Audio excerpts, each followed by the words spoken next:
There's a lot of confusion between those two. A hold open policy is kind of what it sounds like. It's being held open for someone else, a new buyer. So hold open policy is usually obtained when somebody's going to do like a fix and flip.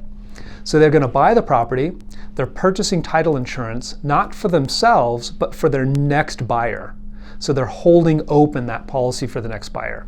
The advantage of it is if you're that investor that's doing a fix and flip and you're paying for both of those policies, if you had two separate policies, you would pay a lot more than doing the hold open method.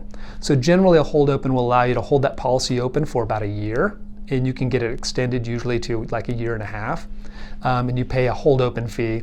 And basically it just means the policy that you were going to get is held open to that buyer, and now that buyer becomes the insured under the policy. Reissue is a little bit different. A reissue rate is when a property has been sold or refinanced recently, like in the last 3 years or 4 years or 5 years. And because there's been a search done on that property and it's been insured before with title insurance, the reissue policy is cheaper because there's less risk. And so with a reissue rate, that's usually what it's called, you get a discount on your title premium. So anytime you have a property that's been held for just a few years or refinanced just a few years, make sure that you're asking for a reissue rate because it can be as cheap as 50% discount of your premium.